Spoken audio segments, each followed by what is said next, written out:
remember laying on the floor in the living room while my kids were doing math in their math books on the floor and just passing out. I was just so hungover and maybe like still drunk from the night before. I don't know, but literally passed out for over an hour on the floor in my living room while my kids are like 12 and 8 doing their schoolwork.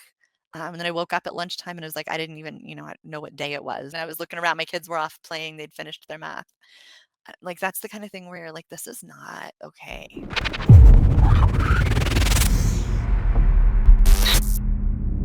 Well, welcome, Julie. So 3.5 years sober. Yeah, 3.5 crazy years. Like I'm a different person than I Yeah. was 3.5 years ago. So What was your relationship like with alcohol before you got sober? I mean, so I didn't start when I was like 12 years old or whatever, like some of these crazy stories that you hear that are actually really common. Um, I sipped on alcohol a couple of times as a teenager, and that was about it. I think I got drunk once before I was 21.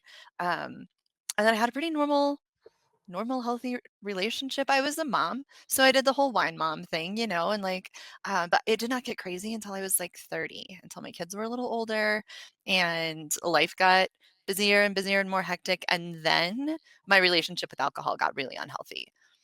Oh, So I'm like a late bloomer. I was late to the party. well, you weren't missing out on too much. Right, right. No, like, I don't have all the crazy wild stories from my teens and 20s like most people do. I got pregnant at 19. I had my first kid at 20. So, I didn't even, like, get to do the crazy party scene, right? I was, like, at home trying to figure out how to function. She was very special needs as a little one. As a baby, she was born really premature. So, like, I hit 20 years old and it's like, bam, here's adulthood. Welcome, and I didn't have time to do anything fun. So, So that's I my daughter was 34 weeks. okay. Um, my mom actually she had me a month after she turned 20, like literally almost exactly a month after she turned 20, and I was born with club feet. Oh, So really? like Okay. still, I mean, not like special needs in a way, but not like I mean, Mhm. being thrown into parenthood at such a young age with children with a special need of some sort. Oh, I could not even imagine. Yeah, it was so this is actually kind of an interesting little thing too. So I mean, I was 20 years old. She was born at 28 weeks, right? So Oh. she was 2 pounds when she was born. We were in the hospital. Well, she was in the hospital for almost 3 months. Um, and it was touch and go. There were times where we weren't sure if she was going to make it through the night. She had a really serious surgery when she weighed like 4 pounds because food wouldn't stay in her tummy. And so like that night that she just had like a really bad reaction and to some of the medication. She almost died that night. She came back from it. It was super traumatic. It was the hardest thing I'd ever been through. And I wasn't a drinker. Never once did it occur to me, you can drink all of this fear and stress and worry away. And so like I just did it. I just did everything that I had to do. I made it through the days. It never occurred to me to try to escape from it in any way because I didn't know that that was even a thing really. And I actually look back on that time now and I remind like that serves as a reminder that I can do really hard shit and I don't Mhm. have to escape it because I was okay. Like it was hard. It was a really, really hard thing to get through. That whole first couple of years were really hard. But it never occurred to me to drink because that had never been a thing I did. So now when stuff gets hard, I can look back and be like I can do this. I know I have the strength to do this. So it's been kind of a I don't know, kind of a cool thing to look back on in a way, if that makes sense. Yeah, I mean, that's a really good way to look back on it because I guess when Emma was born at 34 weeks, she didn't have quite the experience your daughter did, but um your first child in the NICU is terrible. Mhm. I mean, Yeah. it's terrible because you can't be with them and, you have to obviously people have more dramatic stories, but, like, that's Yeah. hard leaving the hospital, like, and Leaving the that hospital without your baby. Like, you're not supposed to leave the hospital without your baby. yeah, and Uh, then I went down for feedings. I went for 3, 12, and or 9, 12, and 3 feedings, and then I would come it was like a full-time job, and I now that I think about it, I didn't drink during that time. Like, right. I drank 3 days after she came home because my cat died. Okay. Yeah. But Like during that time you didn't. See, yeah, so you can do really hard shit too. right? That Right. just dawned on me, like, I didn't drink, like, when she was Mhm. down there. Yeah. Yeah, it was such a hard traumatic experience to go through as a young mom. I didn't have a whole lot of support. My parents were really upset that I was having a kid that young, so they were kind of like, I don't know, they were really distant and weren't really supportive. Um, Wait, and what? yeah, so like so much of the like, why I am the way I am. The longer I'm sober and the more I look back on certain memories and I'm like, "Oh, that makes so much more sense now." You know what? Like, you don't realize how fucked up things were. Sorry, I'm allowed to What? cuss, right? Yeah, you're fine. Okay, cool. Um, like, you don't realize when you're living it how messed up things are, and then you look back on it and you're like, "Oh, wait a minute." So, when I got pregnant, I was 19 years old. I was engaged, but we weren't married. Um this is not the guy, like, we were married for about 3 years, we got divorced, whatever, but that's where I was at 19, and I was actually excited, like, it was scary and it wasn't planned, but we were in an okay place, like, we could, afford a baby if we needed to, and, so I remember, like, we wrapped up these frames for my parents, like a grandma and a grandpa frame, and then in the frame, we put picture coming, and her due date, and we wrapped them up and we gave them to my parents, and my mom they opened them and they looked at them, and my mother looked at me like, not even sort of a smile, and she's like, "You've gotta be kidding me." Shut And I up. was like, "Okay." And then she's like, "Well, you're gonna have to call your aunt and tell her." And this is my mom's sister and her best friend, and, like, these are the 2 women that raised me, right? And I'm like, "Okay." So I call my like, she dialed her, she's like, hands me the phone, and I was like, "Hi, I'm pregnant." And she's like, "Oh, you're kidding."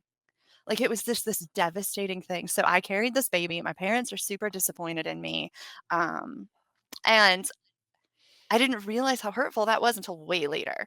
But it's like anytime I didn't do anything according to plan, my parents were really disappointed with me, and it really, really hurt, and so my whole life that's like a picture of my life. You always do exactly what's expected of you. You keep e Right. everybody happy at all times, and then they say nice things to you, and then you feel good about yourself, but don't ever stray from the expectation, right? Oh, that is my life. So and looking back now, that's what I see. Um, but you don't know it when you're in it, you don't realize that's not healthy. Right. So, yeah, so yeah, when I had a preemie in the NICU at 20 years old, I had not really much support from my parents. I'm so sorry. That is, Like, uh, I didn't know any different, so it wasn't that part I don't know, I just did it, you do what you have to do, that's what we all do through life, but yeah, that was like, welcome to adulthood, Julie. oh Yeah, my gosh. yep. I was 2 weeks before I turned 29. Okay, alright. So you actually So got sh to experience a little bit of real life before you dove into all of that. Yeah, I mean, we got married, I think, when we were 26, Okay, I think. 27? I don't know. yeah, Like, whatever. But yeah, no, like, having a baby at any age is terrifying, but, like, having it alone or I mean, not the support, right. My I don't know. ex-husband's mother was actually amazing. She was super cool, she was so excited she was gonna be a grandma, and she was really hands-on, so when my kiddo came home, she was on oxygen, she was on a heart rate monitor because she just stopped breathing randomly at any hour of the day or night, so she would stop breathing and it would beep, and you would have to wake up Brady. for yeah, exactly. Oh, Um, and like, I can then hear the beeps when you say that. yeah, and then, she had a pulse oximeter, so you could always check her heart like, you always had a screen with her heart rate on it, and then she had a G tube, so she was fed actually through a tube directly into Mhm. her stomach. So I would Like, through her breast like, did it milk. go through her nose? No, it was actually surgically inserted in her belly. There was like Oh. they put a hole in her tummy, and then it looked almost like a beach ball plug um, that you would pop open and then attach a tube to it and then hold this thing of breast milk and it would slowly filter into her tummy. And then you would just, pull it out and seal it off just like seriously, just like a beach ball or like a blow up raft. And that's how we Mhm. fed her. And we had to do it every 2 hours around the clock for the first Yep. year of her life. Yeah, I So feel ya. yeah, Kids, it that's a was lot of work. that is not like a normal parenthood situation at all. First baby, 20 years old. That was my life. That's what I did. I had to quit my job because nobody else could take care of her like that, right? Like you can't Right. pay somebody to do all of that. And my parents were terrified of her, like because she might stop breathing and because she had so many different problems. So I was just on my own taking care of her. My husband, my ex-husband, he worked and we did our best. We made it. You made it and all without alcohol. And all without alcohol, right. Yeah, I didn't start drinking until, like, 10 years later. I mean, So I did a what little bit, but nothing crazy. like, social, like, 1 here every 3 months? Right, like, socially, I'd have some drinks or, like, so I got divorced at, like, 23, remarried my now husband, and he was like a sophisticated wine drinker type, right? Not entirely, but, Oh. so, like, we'd have a nice dinner and we'd buy a bottle of wine. That's pretty normal. We didn't even always finish 1 bottle of wine between the 2 of us, which, I mean, that story changed. So Yeah, so, like, fast forward 10 years, what happened? like, it sneaks up on you, right? The whole drinking thing, you think you've got it under control, and then so I got divorced, I got remarried, we had another kid, so I've got 2 kids, about 4 years apart, and, um and then I started homeschooling, so neither of my kids ever went to public school. The oldest is 22 now, and the youngest is 17, she's a senior. So I have homeschooled my whole adult life, and Oh. then we moved so homeschooling's a lot, right? I mean, it's a huge Oh, responsibility, yeah, yeah. and I loved it. Like, I'm made to be a homeschool mother without a doubt in my mind. I loved doing it. Not me. There's a lot of people who are like, "No, you're crazy," but, like, my kids and I, especially when they were little, we thrived in that setting. I loved it. My husband works out of town, so he's gone for 2 weeks at a time, and then for most of our marriage, he was gone for 2 weeks at a time, and then he'd be home for a week. So for 2 weeks, I was alone handling all of the household responsibilities plus homeschooling 2 small children. And then we decided that it would be a great idea to move up into the mountains and buy a 40-acre ranch and homeschool our children on a 40-acre ranch with That horses is and what my cows and cousin goats. did. Yeah, and, like, it's great, right? It's in some ways, it's idyllic, and I mean, kids running around and, like, free range children and free range everything else, right? We milked goats, we grew a lot of our own vegetables. Both my kids had horses, we grew beef, and we still have a lot of these animals today. That's still where we live. We've downsized a lot over the years, but, so so then you put all of that together, and I'm homeschooling 2 small children while my husband works out of town, and now I'm managing a 40-acre ranch with, like, I don't know, 40 to 50 animals with 2 little kids, plus we're growing 25 acres of hay, which is, in itself, there's a lot of work that goes into the watering and all of that stuff. So, my I thought an responsibility is, acre was like bad. right, like, it's just the responsibilities just kept piling and kept piling, and, um, what I've realized about myself is that I'm an overachiever. Sure you couldn't have guessed that. But it's like I would just take on more and take on more and take on more because there's this big, huge void where like I had no self-worth at all. And there was obviously so much missing in my life. And so I tried to fill it all with lots of overachieving and staying busy. And then at some point I started drinking a little bit more. And then I'd be like, oh, now I can relax. Now I can, drink a couple of glasses of wine and take the pressure off at the end of the night. And then a couple of glasses of wine over the years turned into like a bottle of wine. And um by the time I was 38, I was drinking easy a bottle of wine a night, sometimes 2. Sometimes I would skip the wine and go straight to whiskey. Sometimes I was drinking, like, I had, like, a box of wine on the cabinet in the dining room, and I would, like, start sipping on that at noon, just to feel like I could survive my life.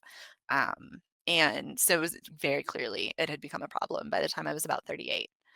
Um, so there Wow. were times, like, um, I remember I mean, I was hungover pretty much every day, right?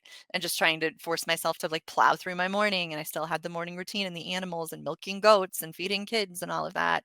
And I remember laying on the floor in the living room while my kids were doing math in their math books on the floor and just passing out. And I wasn't drunk. I was just so hungover and maybe like still drunk from the night before. I don't know, but literally passed out for over an hour on the floor in my living room while my kids are like 12 and 8 doing their schoolwork.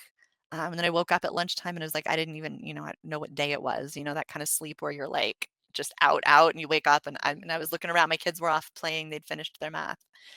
Like that's the kind of thing where you're like, this is not okay. This is I'm not gonna how. say something, I'm gonna get some hate for this, but that's why we have independent children. Sorry. Like, I like, all the times that I think about it, I'm like, "My kids are so independent," and it started even when I was, like, 1st trimester with my son. I'd go pass out on the playroom floor while Emma was in the playroom because 'cause I'm like, like, 1st trimester fatigue is no joke, Right, obviously, for those of right. us that have been pregnant. Like, so I just correlate that with, like, all those hangovers, all the passing out, and, like, Hmm. good thing they know how to watch each other.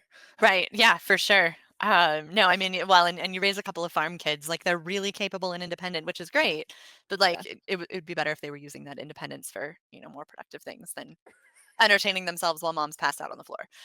Oh, for Um, sure. right. But, yeah, no, it's just true, though, for sure. Yeah, so no, there's so many little things. I remember, like, super homeschool mom, right? I read Harry Potter. I read the entire Harry Potter series out loud to my children. Oh, Over the course of wow. however long it took, we would read like a chapter or two a night. And like when I was drinking a little bit, so I'd have like a glass of wine or two glasses of wine, I did like the best voices ever when I was reading. Like I totally like pulled off the British accent. It was great. I was like super fun. Um, and then it got to the point where, like a couple books later, I was already 4 glasses of wine in.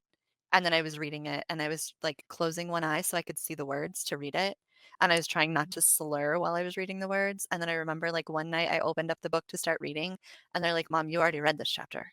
I didn't even remember it. So, like, it's those little memories that I look back on and I'm like, "It was so bad." And then, the voice in your head that wants to be like, "You weren't really that bad. Like, you Yeah, mostly had it under control." Like, just even telling that story, I'm like, "Oh, no, that was bad. It was really bad." It just wasn't that yeah, obvious to everybody. So right. I mean, there's so many moments that I can think back and I'm like, "Ew." Like, Mhm. just gross. Like, Colton was, like, 4 months old. I drank, like, a bottle of red, a bottle of white, passed out with him in the bed with Oh me, my in the trailer, in the camper trailer, because we were camping, and I'm like, "I don't remember going to bed, let alone with a I mean, he was 6 months, I don't know. But, like, Right. still, like, all the little moments, like, when you're a mom and shit-faced, like, it's Yeah, really humiliating when it they, like. is. That's a good word for it, is humiliating. That's the stuff we don't talk about, right? Right. Yeah. So So I'm glad that you're here so I can talk to you about this stuff because, absolutely. I mean, I don't really I mean, I talk about, like, some things, but, like, gosh, mom life and that wine culture is it's no joke. Yeah. Yeah, it's just expected that moms are gonna drink wine. Like, you're told this is how moms relax at the end of the night, right? Yeah. So that you go into it thinking this is normal. I mean, I have cups that say, because mama so mama doesn't lose her shit or mama juice or, like, Mhm. I mean, all those, like, Oh my god, have kinda you seen the cups. onesie that says, "I'm the reason mommy drinks"? Oh, yeah. I'm like, that stuff actually kinda makes me angry now. I think I would have thought it was funny when I was drinking, but Oh, yeah. it pisses I me loo off now. I look at all those, like, reels and stuff now, and I'm like, "Oh, I used to think those were funny, and now I just wanna smack you." Exactly. Yeah. Like, please stop perpetuating this stuff because it is like it's destroying families, but we don't talk about that. We just laugh about it like it's funny and cute.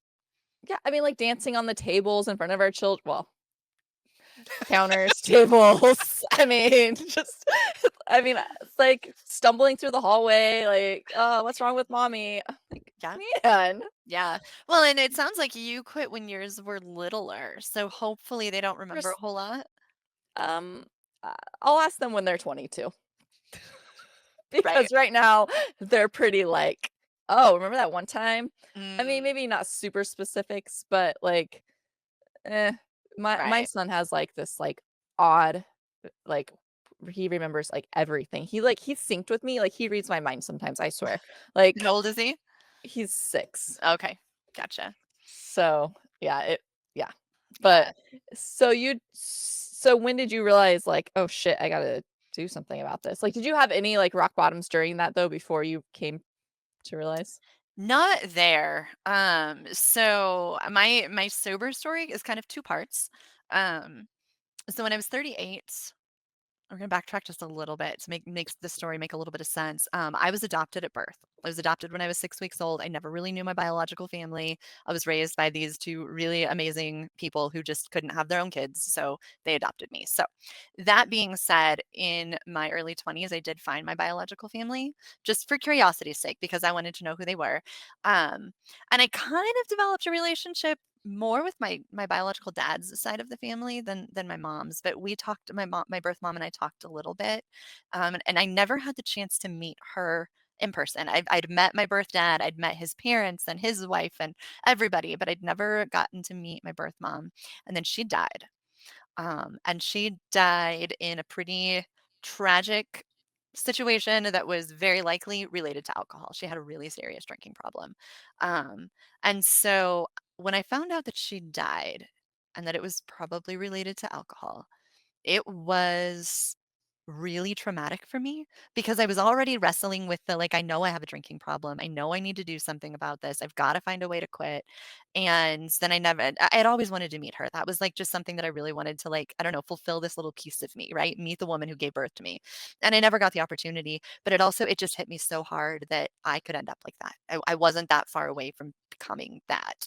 So I got that news. I had some conversations with some of my biological family and got some details about the situation, which I feel like for privacy's sake, for that family's privacy's sake, I'm not going to go into detail. But um, it's that mixed with the fact that one day, for whatever reason, I was drinking wine out of that box on the counter at 10 o'clock in the morning. I was drunk by noon and I fell apart and I was like, oh my God, I can't live like this anymore. So at that moment, I called my husband who was at work. I can't remember. Like, he was sleeping because he was working the night shift. I woke him up and I was like, "I can't drink anymore." And he was like, "Okay." Like, nobody knew I had a problem. He didn't have any idea how much I was drinking, but I called him and I was like, "I can't drink anymore." And he's like, "Cool." And then I got off the phone and he went back to sleep. And I didn't drink for 14 months. Like, I didn't the crazy part, like, we talked about the whole humiliating, you don't want anybody to know all of the awful stories, right? I had so much shame surrounding the fact that I had a drinking problem, and I thought I was, like, supposed to be better than that, and that I should have been able to figure it out, and that whatever. I just there was so much shame. I didn't tell a soul that I quit drinking Oh. because I had a drinking problem. A handful of people knew I didn't drink, like, that I had quit, but they thought it was, like, for health reasons, because I've always been the type to do, like, the health kicks and the diets and whatever. So they assumed that it was for health reasons. So for 14 months with 0 support from anyone, Mm. I stayed sober. And it was hard. It was really hard. So I was like, those first couple weeks, few weeks, whatever, where you're like dying inside. And it seems like you're thinking about alcohol like every 7.5 minutes, right? And you're just fighting through every craving and barely functioning. I did all of that without ever telling anybody how hard it was. Without ever Mhm. talking to anyone. So my husband came home from that hitch and I was struggling so much to get through even a day. Um, and he had no idea how hard it was for me. So I kept that up for 14 months. You know how we always talk about, like in the recovery communities, we talk about like the work, right? Doing, Yeah. working on figure out why you were drinking and make changes in your life and, deal with all of your emotions and all of that. I didn't do any of that because I didn't have anybody to support me. I didn't have anybody to guide me. I had no idea what I was doing. So I just quit drinking and then white knuckled it through 14 months of my life.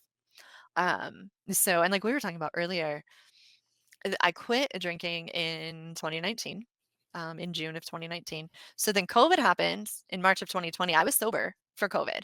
We lost my grandfather. He passed away. We lost my grandmother. She died. Um, my husband lost his job of 15 years, the only job he'd ever had when Oh. our whole marriage. He lost his job because of COVID. Um, so like all of these big, huge, hard things happened while I wasn't drinking. Another one of those reminders, like you can do hard things without alcohol. Um, and I stayed sober through all of that. I stayed sober through him losing his job.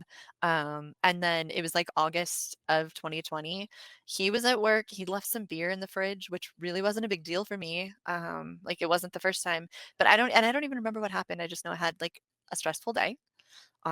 And I decided I was gonna have a beer. I was like, all right, I'm done. I'm gonna have just a drink. And you know how we are, like you think you've got it figured out. Like, I'm good. Mhm. I've quit for 14 months. I'm fine. I can handle it now. I'm fixed. I'm better. So I had the beer. Um, and it was great and I enjoyed it. And I laid down and took a nap and I was like, okay, see, I'm fine. I only needed one and I didn't want another one. So that was the end of like the 14 months that I was sober the first time. And and that one beer turned into a year-long relapse. So I drank the beer, and then like a few weeks later, I had another one, and then a couple weeks later, I had two, and then it just ever so slowly started ramping up, right?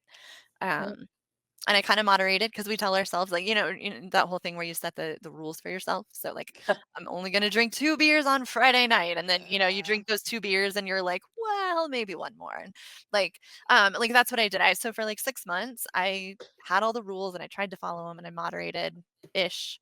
I could tell it was becoming a problem again. Like I was at the point where I was telling myself, okay, I have to quit. And then I'd go like 3 or 4 days and then I would drink again. And then I'd be like, no, I can't do this. I have to quit. The cycle that you fall into. Mm. Um, so that's about where I was. And then out of the blue, I was like, I can still picture exactly where I was. I was standing in the kitchen with my youngest daughter. My oldest was house sitting, so she wasn't home. So my youngest daughter and I were having like mom and daughter time. She was 14, 13.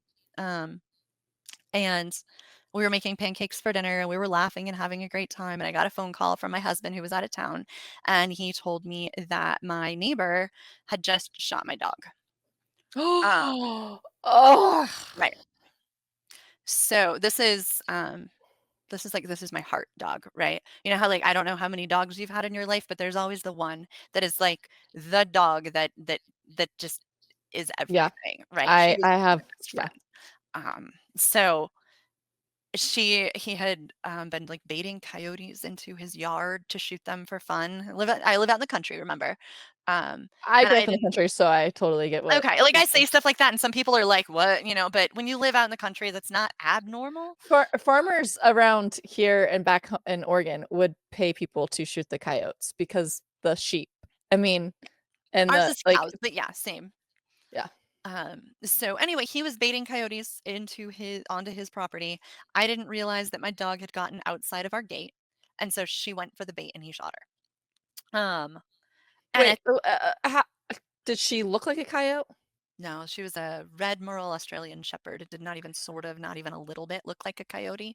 Um, the My heart dog description. is a part Australian Shepherd. Oh, really? Okay, so you Both get my dogs have Australian Shepherds, so but one awesome. of them is definitely, like she's a golden retriever and Australian Shepherd, and Oh, I bet she's gorgeous. she is, like I'm like, I don't know what I'm ever gonna do if I ever lose her. Right? But anyway, sorry, like, it just, like Yeah. Yeah, no, it was this is the dog that, like, I mean, I remember thinking exactly that, like, I couldn't live without this dog, right? They tell you when your kids start getting older, you need to get a dog so that somebody's happy to see you when you get home. Um, like, she was my empty nesting plan. That's how I was gonna get through empty nesting. I adopted her. I actually rescued her from this guy who was an alcoholic who abused her and neglected her, and she was 2 when I got her. And so I don't know, it was like the most beautiful dog human relationship ever, right? I worked so much with her to get her trained and get her comfortable with people. And we just had the most special relationship. And out of the blue, one night, my whole world was shattered. Um, and it was at that moment, I'm standing there, like, there's pancakes on the griddle. And like, I remember like everything just kind of fell apart. And um, I left the house and I went and I bought about a bottle of Jack Daniels and a bottle of red wine, which is a terrible combination, but I wasn't thinking. And I brought them both home. And I drank all of the Jack, like mixed with, interspersed with some glasses of wine. I drank it all. And then I woke up in the morning and I went back to the liquor store and I bought another bottle of Jack. And my husband had gotten home by that time. He drove home from North Dakota because he knew I was not okay. And I just started like I realized then I had been kind of moderating my alcohol use a little bit, right?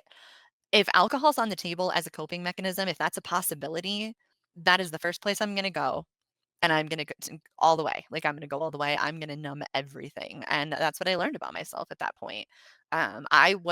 I didn't know how to cope with grief. It was literally like a trauma. It was like an acute trauma that I experienced, Can and I can I ask, like, did the mhm. neighbor apologize? Did the neighbor have any remorse or He apologized. It was a really shitty situation. I sent him a couple of text messages. I called him a trigger happy asshole, which I don't think was uncalled for given the situation.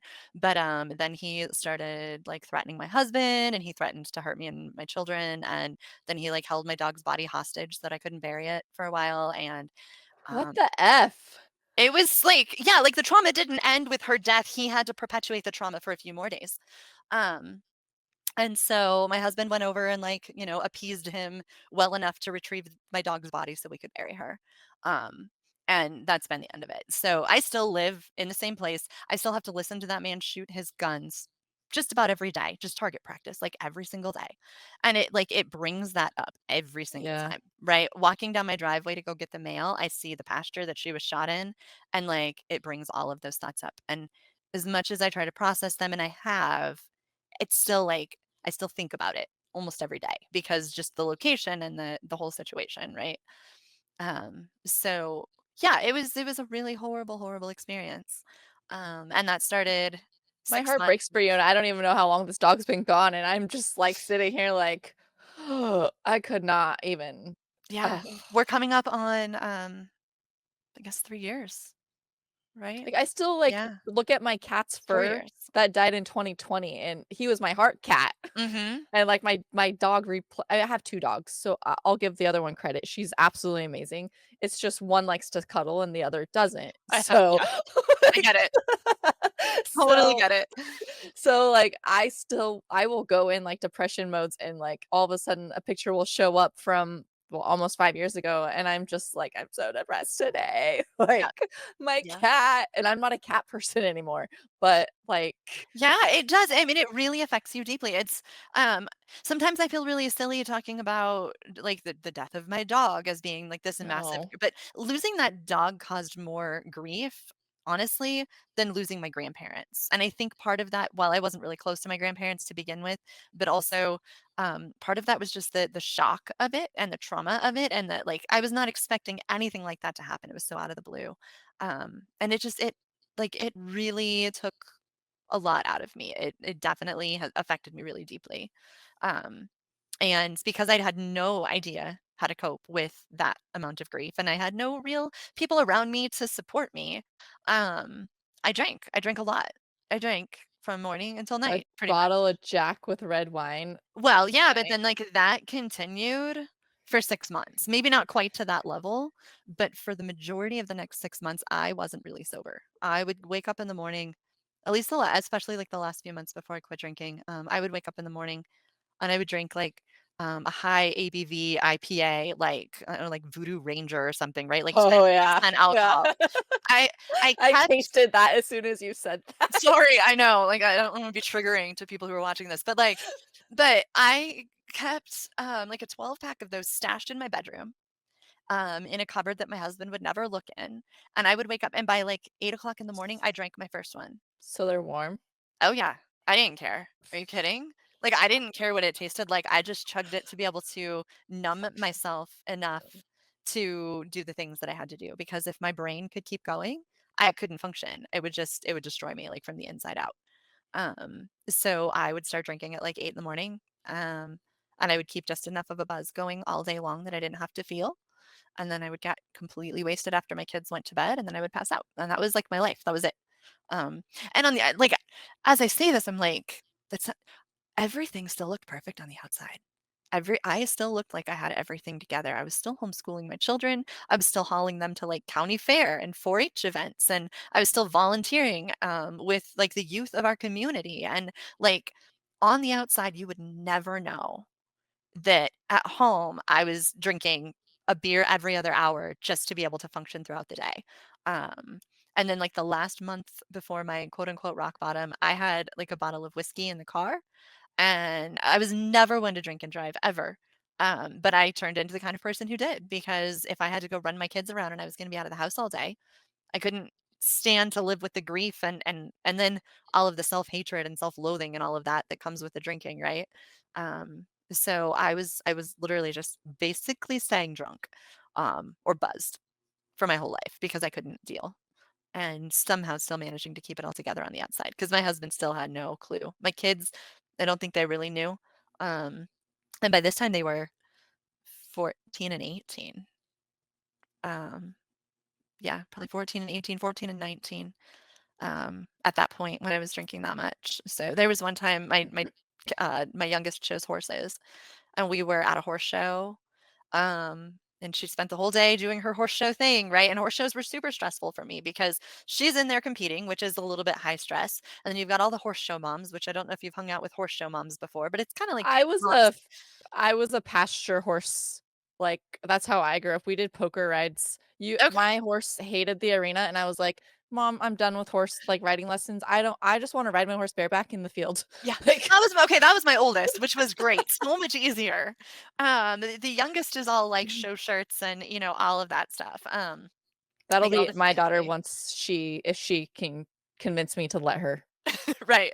And it's got its upside for sure, but I really struggled with the social aspect of that because a lot of Yeah. those parents are very uppity and I just, all the like I just social anxiety that goes with it. So anyway, I was drinking Mike's Hard Lemonade all day long while she was showing. I would like just keeping myself buzzed so I didn't fall apart. And then I put it in a realized, tumbler because no one's gonna know. oh yeah, and the tumbler says like something about 4-H liters on it. Um it was, yeah, it was so bad, but then come the end of the show, I have to drive her home. We live up in the mountains, like, up this curvy mountain road an hour away, and I was like, "Holy shit, I am drunk. I am driving a horse trailer home up into the mountains drunk," because what else was I gonna do? Like, I wasn't gonna call what? My parents?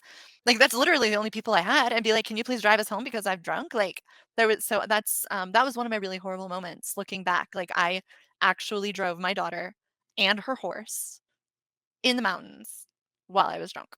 Um, and that's one of those things when you never think you're gonna be that person. Never in a Mm-mm. million years did I think that that was going to be me. But it was. And so, yeah, that's kind of where I was at. Um, and then this all like, 6 months of doing this way, wishing I could quit, trying to quit for a day. I don't think I quit for more than a day at that point. And then I got in a fight with my oldest, who was like I said, about 19, and things weren't good between us anyway, which is fair because I was a pretty shitty mom at that point. And I think my oldest kind of knew a lot more of what was maybe going on and how much I was really drinking. I'm not really sure. But we got into a little bit of a fight. I had been drinking all day. I was like I had just been drinking whiskey out of the bottle all day long. That was the kind of day that it was. Um, and I got mad and I got in my car and I was like, I'm going for a drive. And rural country roads. So, and again, drunk driving, not who I thought I would be, but I went for a drive out in like the back country. It's about a mile loop or whatever. And I was driving like a crazy person, way, way, way too fast. And I ran my car into a fence post and totaled it. It was like a brand new Forerunner that my husband had just bought me. And it was like my dream car. Um, and I totaled it on the side of the road and like less than a mile away from my house. My neighbors were all there. Um, and it was humiliating, absolutely humiliating. I remember, like, I was very much in blackout mode at that point, right? But you know how you have like snippets that you remember. And I remember driving, crying, like, death grip on the steering wheel, just so angry. And also knowing in my heart, like, I was going to wreck this car. I knew it was coming. And I almost wanted it to come because I wanted somebody to finally realize how bad things were. Um, Subconsciously. it was kind of subconscious, but, like, I remember some of those thoughts going through my head while I was driving. Um, I didn't care if I wrecked. I knew I was gonna wreck, and I did, and so then I called my husband. He was home, and I was like, "I just wrecked the car," and he was obviously really angry. Came and got me, and for whatever reason, thought that it was a good idea to have my oldest kid with him when he came and got me, which Oh, was a terrible idea, and I don't know what could have possibly gone through his mind, but anyway, I turned into the devil at that moment and I was screaming horrible, horrible things at my oldest child that no kid should ever hear from their parent. Like I was just spewing absolute hate. Um, to this day, that's my biggest regret. It's like there's never going to be anything that I can like. There's not going to be any way for me to like work through that and make that okay. Those it's who you never wanna be as a mother. And at that point, I was so far gone. I mean, I don't even remember all of it. I remember bits and pieces, but I know how bad it was.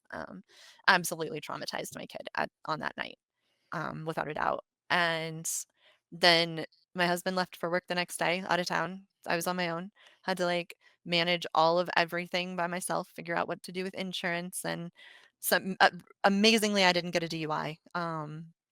And got everything kind of situated. So that was in July. 2 days later, I was taking my kids to the county fair with their animals and acting like everything was fine and nothing had happened, um, which is just wild to me that like I could keep it together like that. But yeah, so it still took me 2 months after that night to quit drinking. Um, and like, most people would be kind of shocked by that. Like, shouldn't I have figured that out, right? But like yeah. I quit for a couple weeks. Um, And then my husband came home and he came home with a six-pack of beer and was like, "Do you want one?" Because he literally didn't realize I am addicted to this. If I drink one, it's game over for me. So he offers me a beer and I'm like, "Sure, I guess. I don't know how to say no. I have a problem." So I took the beer. And I drank it. And then, it was that kind of weird I'm trying to quit drinking, but I can't quit drinking cycle that I was stuck in for a little bit. Um and then I don't know, I want to say like a month and a half after I wrecked the car, um I had been planning this hiking trip with a friend. We're going to hike 185 miles through the Colorado mountains over 2 weeks, carrying backpacks, all of our stuff with us. And that was like this plan that we had been making for months. And so 6 weeks after I'd wrecked my car, we got on the trail and we decided to do this. And I wasn't even sure like I really needed to be hiking 185 miles at this point. Like I couldn't go 2 weeks without drinking, but you can't carry alcohol with you when you're carrying all of your belongings on your back. Um, so we went though. I did it. My husband was like, "It might be really good for you to go do this." So I did. And then she quit on day one. She went home. She didn't feel good and kind of had a meltdown on the side of the trail and called her daughter to come pick her up. And so I'm left standing there on the side of a mountain near Gunnison, Colorado. And I had to decide if I was going to hike 185 miles alone, or if I was going to go home too. And I decided to hike it. Oh, So, you're brave. I'm terrified of, like, the dark and the wilderness by myself, so um, I feel like I was scared. I actually just wrote a blog post about this the other day. People are like, "Oh my God, aren't you afraid of bears?" I was like, did you have, like, bear spray or gun or anything? no, nothing. Uh, None of the above. None of the above. No, I used to carry, and I just don't anymore. It's like a weight that I'm not willing to carry at this point, which I know, like, if my father heard me say that, he'd be horrified, but I don't carry any kind of protection. So now all of your listeners, if you ever see me out in the mountains alone, I'm not protected. Um, but,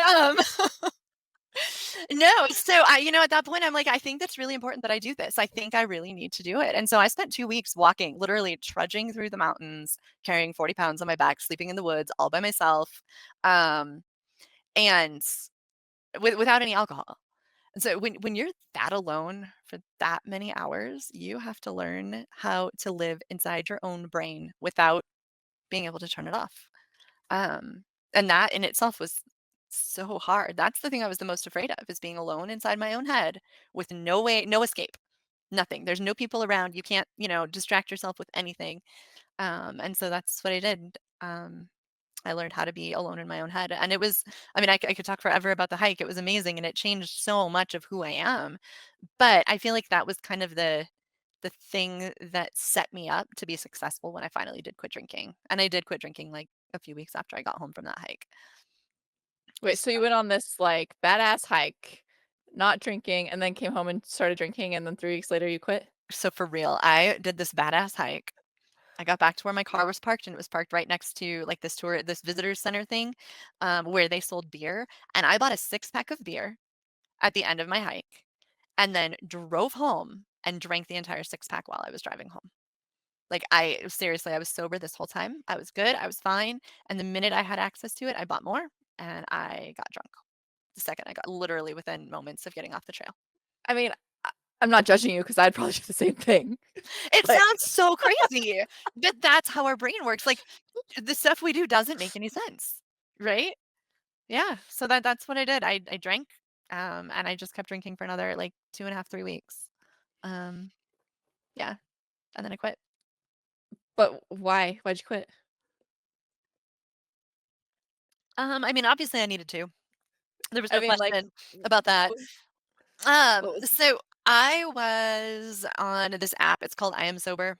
And there are some people on that app. I don't think they really do this so much anymore, but at the time when I quit drinking, a bunch of the people that were all part of that app would get together on Zoom and have these like meetings, right? Super informal. They weren't AA. It was just people hanging out together, talking about life and whatever they were going through. that's what Uh, my membership my is it's just, like, getting together and chatting.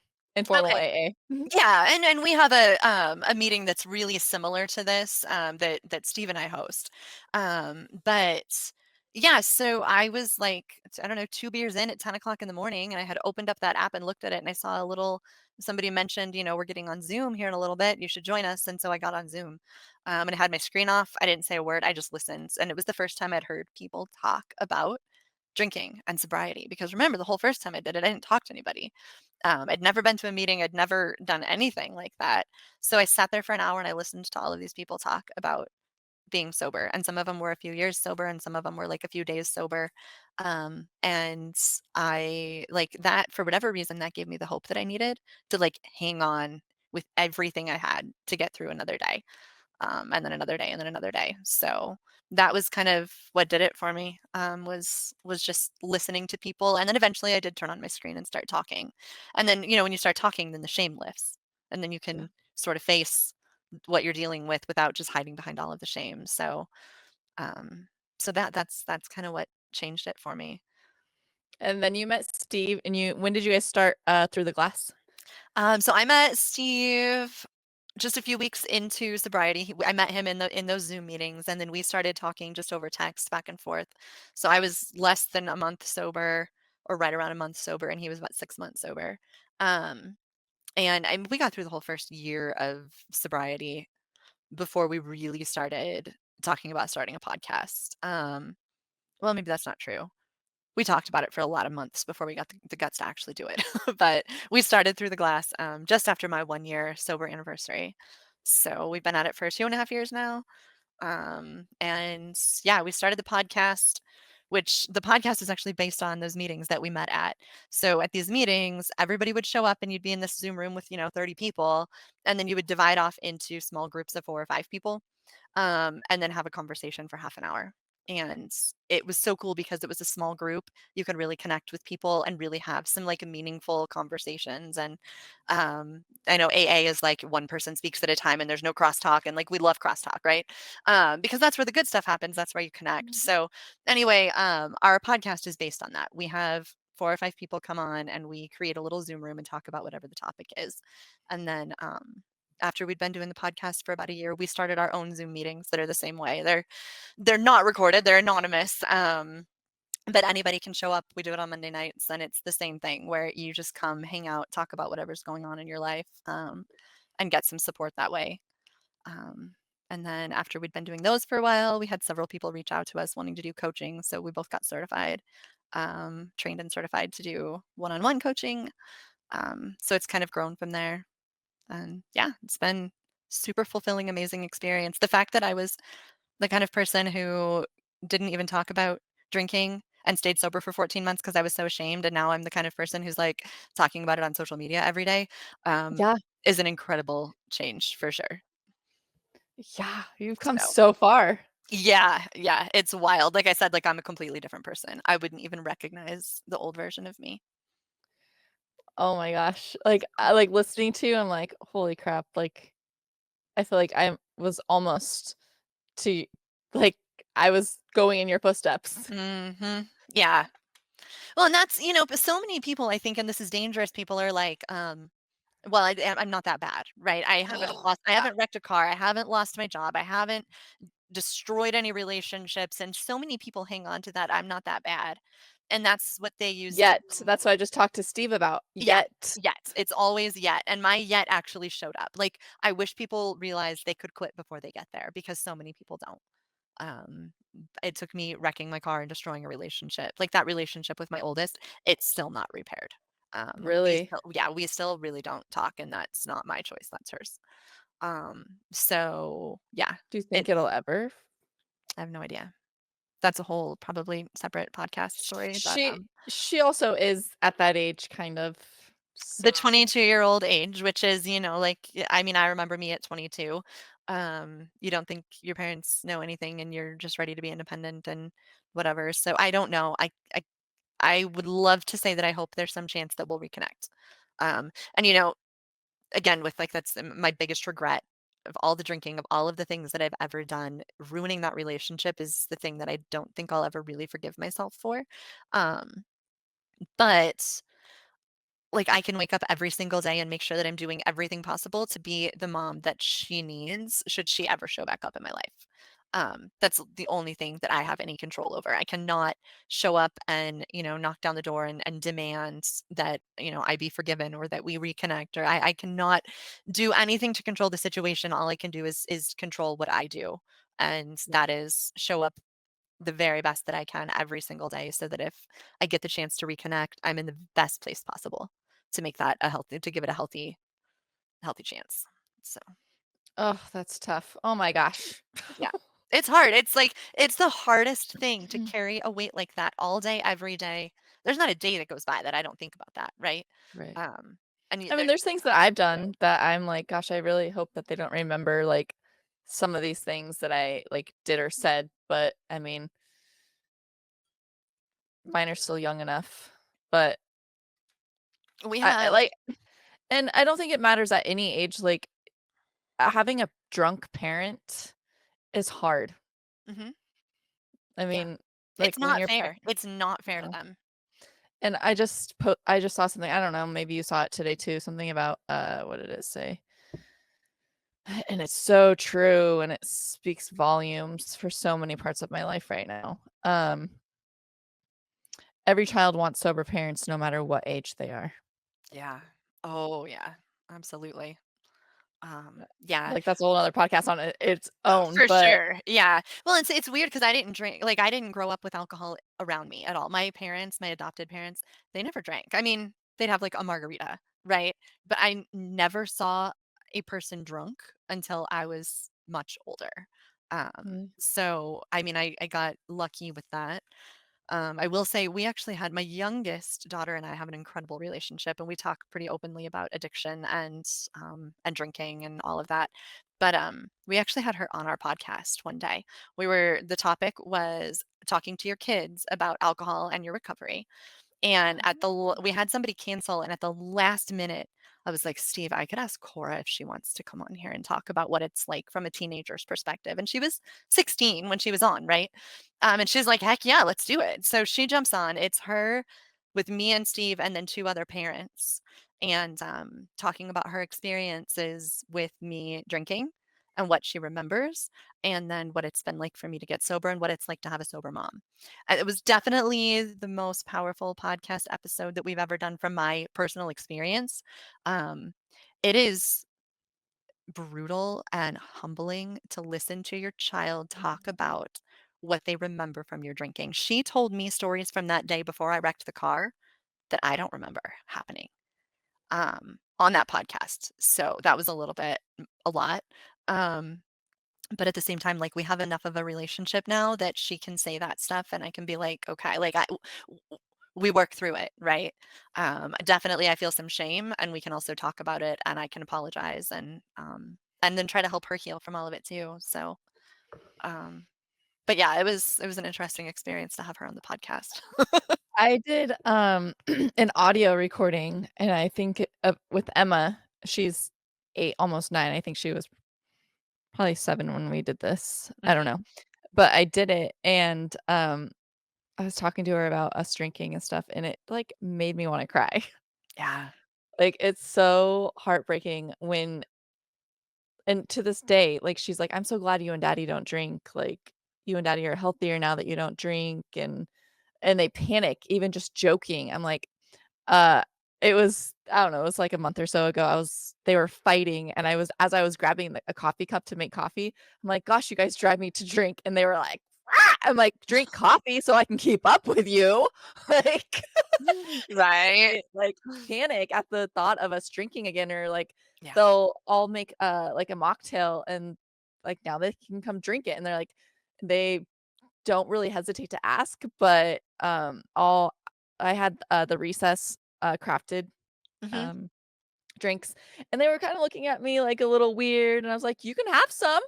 Right. Like, it's just crazy how, like, our drinking impacted them in so many ways, and, Mhm. like, but now all we can do is just be the better version of ourselves for them. Right. Yeah, absolutely. I mean, at this point, we can't go back and change the things we did. So all we can do is show up better and be as transparent as possible so that they can learn from some of those mistakes. We give them a chance to heal when they can talk about it, when we can have a conversation about it. And then we can set an example for them as far as what things look like. Like it, I don't know. It's an incredible thing to be the safe place for my kid to go. Yeah. If she ever did decide to drink and needed a ride home, she would never hesitate to call me. I know that she wouldn't. Um, so yeah, I don't know. It's horrible the things that our kids went through. I'm also so grateful that we're able to show up the way that we do now. And I can show up like all the work that I've done in recovery, right? Figuring out who I am and all of the emotions and all of the whatever. I can show up for my kid in such a different way now than than I ever could have, even before I started drinking. Um, I was so shut off emotionally, and now Yeah. she gets the very best version of me possible. Yeah. I mean, I feel the same way, like, I'm giving my kids now what I probably needed as a kid. Mhm. Absolutely. Yeah. And, like, Yeah. that role model of working out, eating healthy, not drinking, Mhm. I can just hope for the best. Like, obviously, my kids are gonna do what they're gonna do, but I'm leading by example and praying and hoping that Right. they will follow in my now footsteps. Yes, absolutely. Yeah, no, it is. It's huge that we can show up for them like that. It's really cool. Yes. So what do you hope, through the glass recovery will accomplish in the next few years? Ooh, in the next few years. I don't know. We kind of I don't know that we have a whole lot of big, huge plans so much as just our goal is to create a place where people can come and connect.